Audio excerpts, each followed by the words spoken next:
Hello, everyone. I hope you guys are having a wonderful day and are making some really good trades here. Let's dive into some analysis. I did some analysis for my members inside the Discord, but let's see what's going on here in the market. So let's start with the SPY. Again, we got some new signals here on the SPY for the daily time frame on Market Cipher. We actually have a red dot now that confirmed, and I think we confirmed it on the futures as well. So let's see how this plays out. It's going to be interesting because right now we got some pretty ugly money flow on the Nasdaq on the 12-hour time frame. The SPY seems to be okay. The daily is looking a little bit bearish now with its consolidation, and then the Russell 2000 also looks like it's starting to lose its gusto as well. The momentum is starting to die off. You may confirm with a red dot as well. When we take a look at our count on the SPY, so again, this one is very choppy. It could even still be in this 4, countering with the WXY. It's just so difficult to try and gauge it at this point because we've gone past my levels, and it's kind of like a no trade scenario for me at this point for the SPY especially, or the indices in general. I think the IWM probably has the best setup out of them all for a counter, like a short position if you're willing to chance it, because then your stop out is obviously just 228. But we'll see. We'll see how everything's gonna play out. I think we need an ABC correction if you want more upside in the SPY, but it could also already have finished in like some ugly flat, and now you're just looking for a fifth wave. But if you just continue to extend on like this, then you're gonna complete the fifth wave, right?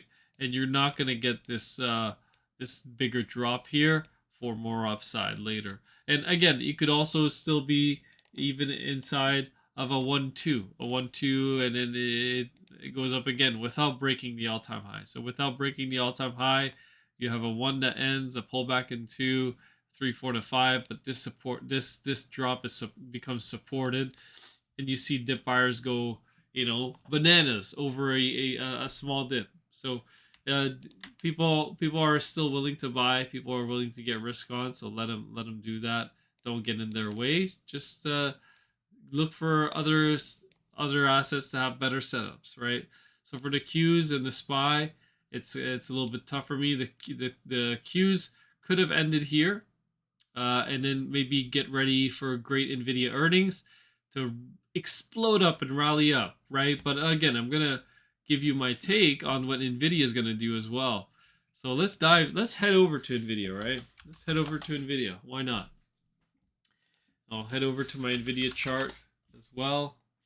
So NVIDIA is in the sell area, is in my sell area at least for this flat. And NVIDIA could be in this WXI. Double correction with an ABC inside of it, which should have ended right here. Funny enough, I had this target here weeks before, and we're kind of stalling out here right around this area. And it looks like we're doing some sort of like distribution or something like that. Could be getting ready to reverse, right? And just spill over and drop back down. But let's see how the earnings going to play out, because at the moment, I think we have a good setup for a reversal. But just knowing NVIDIA earnings, it's like people are loading up on calls that are out of the money, 10% up from where they are right now. Like, oh, it's gonna make a new all-time high tomorrow. It very well could, but I'm not trying to get in the way of that. But now, this is not the only reason why I would be bearish on NVIDIA earnings as well. Not just because NVIDIA is in the sell area. You have other stocks, like other semiconductors like AMD that I've been tracking, who are in the sell area, hit the sell area and reversed as well. This one is the one that we pulled a short on AMD. So we have a short on AMD right now, and we also have a short on the semis. Now the semis have had a tremendous rally, right, from the lows. The semis are strong. There's nothing wrong. Now it's going to be up to the market to see if this rally does start to end. When I take a look at the SMH, you have a red dot confirmation, and we are starting to reverse on the daily. When you take a look at the XOXL, very popular one as well, triple leverage semiconductor bull ETF. This thing has rallied over 81% off the lows in a matter of a couple of weeks, I think. Yeah, 2 weeks. And now I think it could be getting ready to have a big meltdown in a wave, in a sea leg here, and that could mean a tremendous amount of downside here in the short term, because you are starting to roll over. The momentum is dying here. You have almost next to no money flow. The 4 hour is already in red money flow, so you're starting to see it bleed down here already. So this could be a warning sign of what's to come for NVIDIA.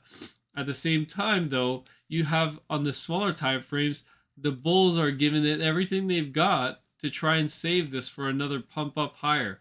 So I wouldn't be surprised if NVIDIA... Sorry, I got a cold here. I got to mute myself for 1 second so I can blow my nose. I don't have a cold. I have allergies. What am I saying?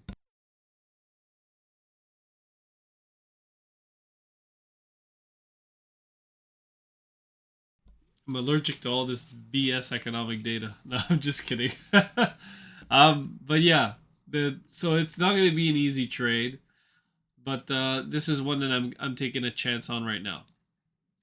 Let's talk about something else though. So I think you guys kind of get where my idea is at for NVIDIA. I'm leaning more bearish than bullish, but I wouldn't be surprised if we go for another fifth wave high, fifth wave extension for NVIDIA.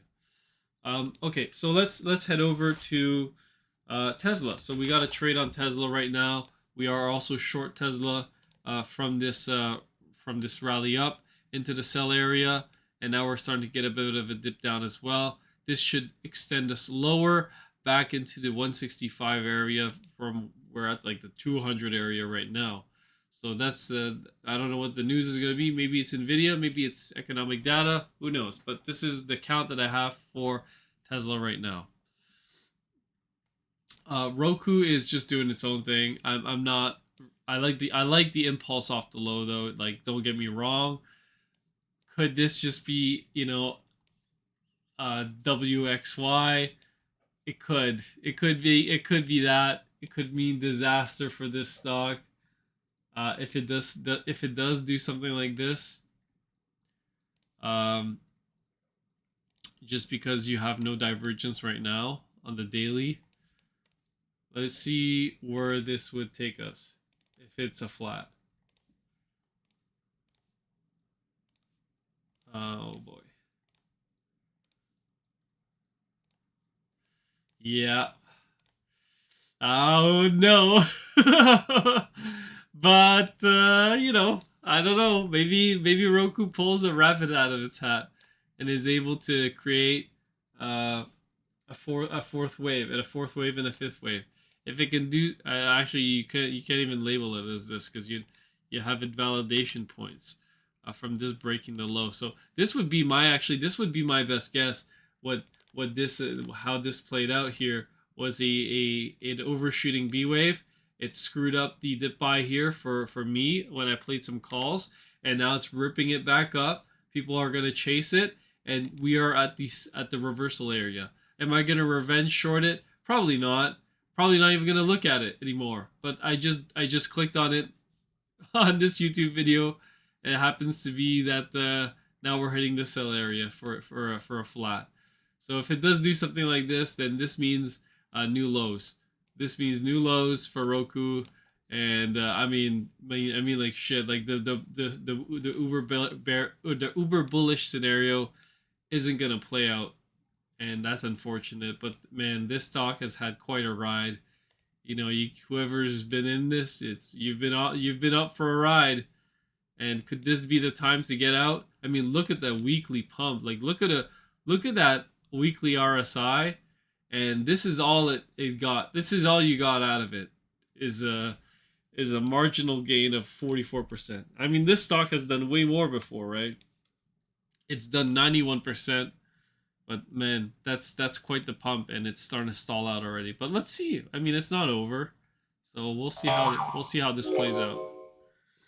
Oh, I'm getting dings on my my trading account. I think markets are opening or closing or something like that. Oh, it's pumping. I think it hit a take profit or something.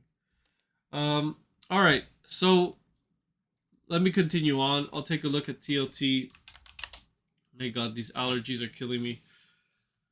I'm sorry, I didn't mute it. I'm not gonna edit this video either. I don't care.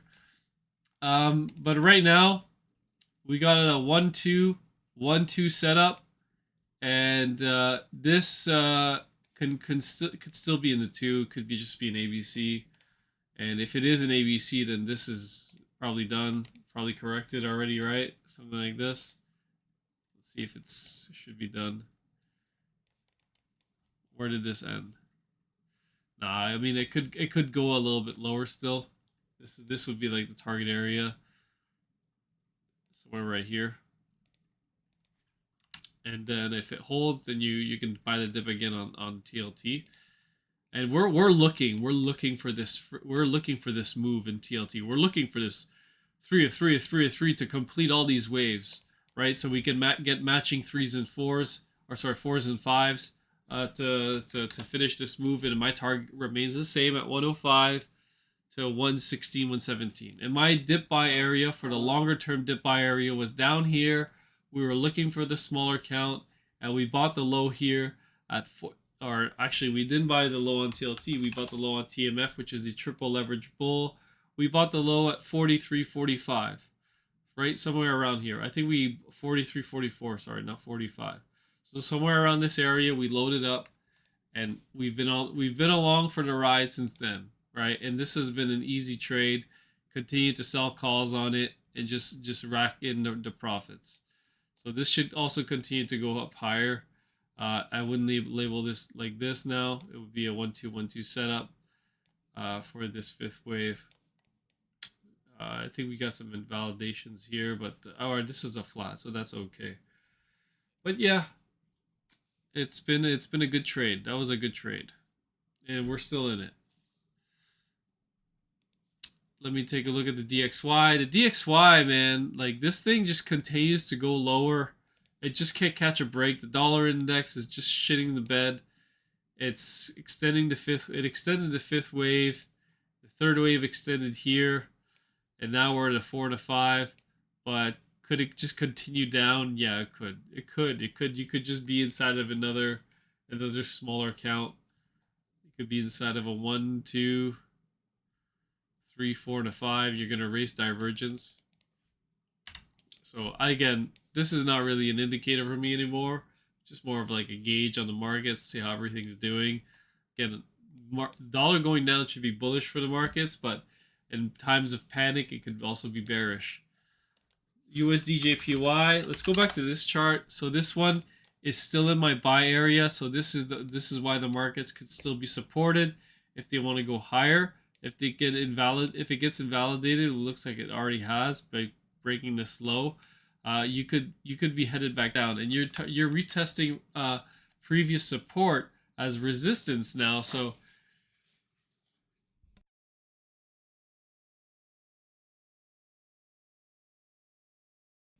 I muted myself there. Maybe we are about to get a big meltdown in the USDJPY pair, which means the Nikkei is about to be in trouble here, and we're about to get a massive reversal in this market, and the Nikkei is going to truncate. It won't hit its target, and you're just going to start collapsing down. All right, guys. I think that's it for tonight. I'll give you guys another update tomorrow, but be safe out there, play it safe, and I'll catch you guys on the next one.